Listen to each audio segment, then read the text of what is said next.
joven y ambiciosa abogada, un magnate del porno interesado en imponer su agenda liberal, una pobre chica embarazada y utilizada para una causa política, y una violación en grupo que nunca ocurrió.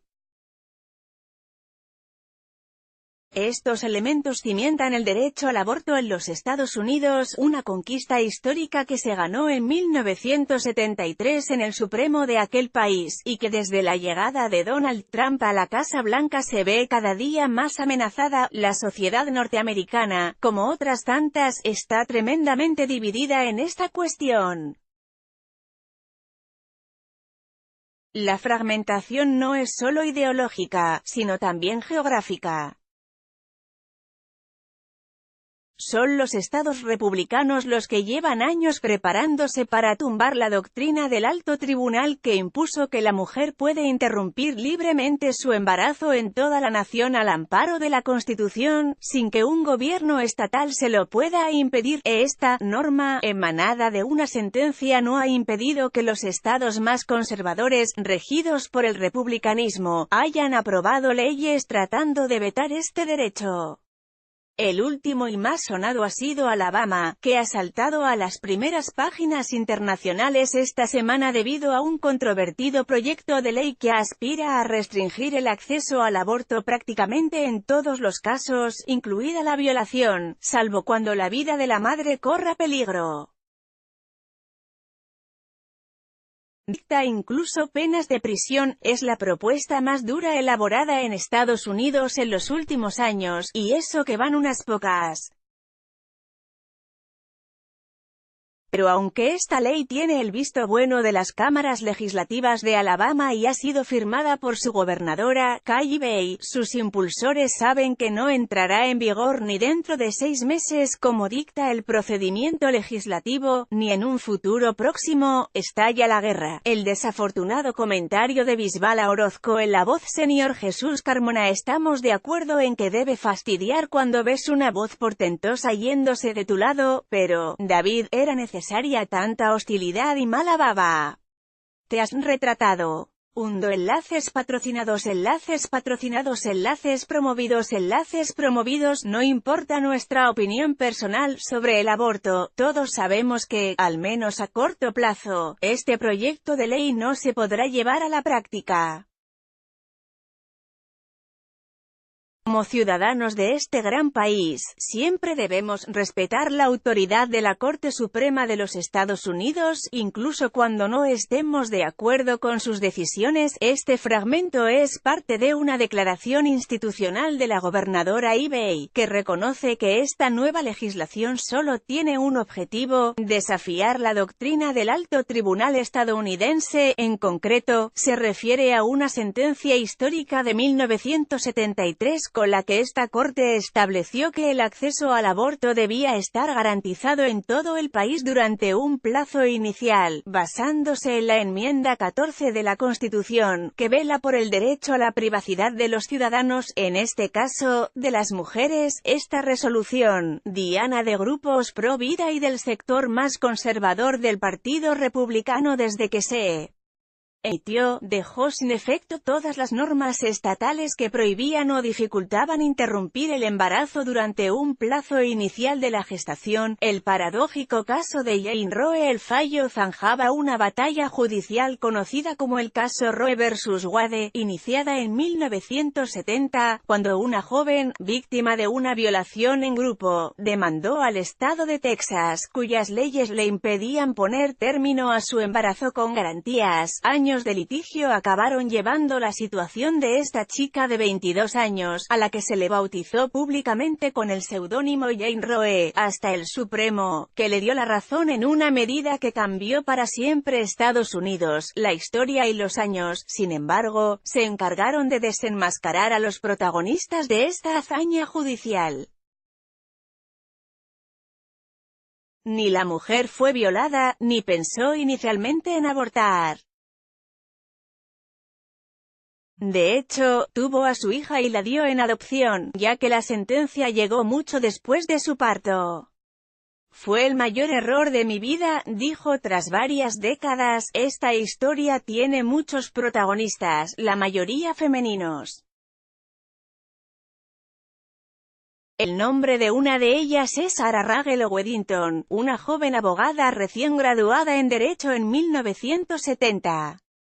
Nada más terminar la carrera, se unió a un grupo de estudiantes de Derecho de la Universidad de Texas Austin que estaba investigando formas de impugnar varias normas contra el aborto en todo el país. Fue entonces cuando se cruzó en su camino Norma M.C. Corbey, una joven de 22 años. Con una vida complicada que quería dar en adopción a su futuro hijo. En su búsqueda de ayuda legal para este proceso, se cruzó con Weddington y con otra abogada, Linda Coffey. Antes de convertirse en un caso de estudio, Norma era soltera y no tenía trabajo. Había nacido en Luisiana, aunque su familia se mudó a Texas siendo ella una niña. A los 10 años ya tuvo problemas con la justicia por robar en una gasolinera. La internaron en un reformatorio hasta los 15 años. Con 16 se casó con Elwood M.C. Corbey, del que tomaría el apellido. El matrimonio se rompió estando ella embarazada de su primera hija, Melissa. En aquellos años, la futura Jane Roe tenía problemas de adicciones, por lo que dio la custodia de su primer bebé a su madre. En 1967, volvió a quedarse embarazada de otro hombre. En esta ocasión dio a su hija en adopción. 3 años después, en 1970, volvió a quedarse embarazada. Sin trabajo ni recursos, acudió a su doctor para decirle que no quería hacerse cargo de la criatura. Según se contó durante el caso, el embarazo era el resultado de una violación en grupo. Tampoco podía afrontar los costes que suponía viajar a los estados donde abortar era legal y seguro dentro de Estados Unidos. Fue durante este proceso para entregar a su tercer hija en adopción cuando la derivaron a Linda Coffey y Sarah Weddington, quienes por entonces buscaban una candidata a la que representar en una demanda que preparaban contra Texas. Y Norma contaba con el perfil perfecto. En marzo de 1970, estas dos jóvenes letradas presentaron una demanda contra Henry Wade, el fiscal de distrito de Dallas encargado de hacer cumplir la ley contra el aborto. Para proteger la identidad de la demandante, M.C. Corbey pasó a denominarse Jane Roe en los papeles. El caso se vio primero ante un tribunal de distrito de Dallas en mayo de 1970 que dio la razón a Weddington. La ley era inconstitucional, pero Texas recurrió. Hubo numerosas apelaciones y además Weddington no solo quería que a su clienta le garantizaran el aborto. Esperaba usar su caso como palanca de cambio para facilitarlo en los estados donde lograr una interrupción voluntaria resultaba un vía crucis. El litigio llegó finalmente ante la Corte Suprema en 1971. A los 27 años, Weddington se convirtió en la persona más joven en defender un caso ante el alto tribunal, una distinción que aún ostenta. Finalmente, ganó el caso. En enero de 1973, el Supremo dictaba la nulidad de la ley de Texas por una mayoría de 7-2, legalizando el aborto en el primer trimestre del embarazo en todo el país. La ayuda de Playboy. Este logro histórico no fue el resultado de la lucha personal de dos abogadas y una joven embarazada. Detrás de la causa había un potente apoyo económico y moral, la mano de Hugh Hefner, el hombre que creó Playboy en 1953 y murió en 2017 a los 91 años. El magnate del porno norteamericano libró durante su vida una discreta guerra en favor de los derechos reproductivos de la mujer. Lo hizo dando cobertura a casos de abortos en las páginas de su revista, pero también apoyando a Jane Roe. En una entrevista con Vanity Fair en 2010, Hefner reconoció su participación en respuesta a los grupos feministas que atacaban su empresa. Playboy luchó a favor de las causas de las mujeres, incluido el control de la natalidad. Fuimos amicus curiae, apoyo a la demanda, en el caso Roe vs. Wade, que dio a las mujeres el derecho a elegir, dijo. Tal fue su aportación, que incluso Ruth Bader Ginsburg, jueza de la Corte Suprema, escribió una carta de agradecimiento a Playboy cuando era una activista defensora de los derechos reproductivos de la mujer. Curiosamente, el mismo año que fallecía el magnate del ocio para adultos, moría Norma M.C. Corbett Jane Roe. Fue en febrero de 2017, a los 69 años, y acompañada solo por su primera hija, Melissa, la única de las tres que tuvo que formó parte de su vida. El drama de Jane Roe tras su victoria judicial, la vida de Jane Roe dio un giro radical. En los 80 desveló su identidad y confesó que mintió sobre la violación en grupo. El embarazo no fue fruto de haber sido forzada por nadie, y sus abogadas lo sabían. Más tarde, las letradas lo reconocerían, alegando que la causa que defendían estaba por encima. Norma desempeñó con comodidad el papel de adalid de los defensores del aborto en los 80 y los 90, e incluso trabajó en una clínica dedicada a interrumpir gestaciones en Dallas. Precisamente, esa experiencia profesional la llevó a virar en su apoyo a esta práctica. Comenzó a interesarse por la religión y se convirtió primero al evangelismo y luego al catolicismo. El cambio fue tan radical que cortó una relación lésbica que mantenía entonces por entender que iba contra sus creencias. Incluso inició un movimiento contra el aborto en 1997 que la llevó a recorrer el país con el objetivo de lograr apoyos para revocar la sentencia que ella misma había ayudado a construir. Fue el mayor error de mi vida, llegó a decir sobre aquella experiencia. Voy a dedicar el resto de mi existencia a deshacer la ley que lleva mi nombre, aseguró ante un subcomité del Senado en 1998, luchó. Intentó en varias ocasiones que el Supremo deshiciera la resolución que legalizaba el aborto, alegando que se basaba en una mentira. Pero el tribunal rechazó en 2005 sus pretensiones. Todos estos detalles los contó ella misma en las dos biografías que publicó antes de morir. Una defendiendo el aborto, y otra sobre su cambio de postura. Jane Roe murió sin conocer a la hija que sirvió de base para su caso, que acabó teniendo en junio de 1970 mientras se resolvía la batalla judicial. Hoy tendrá 49 años.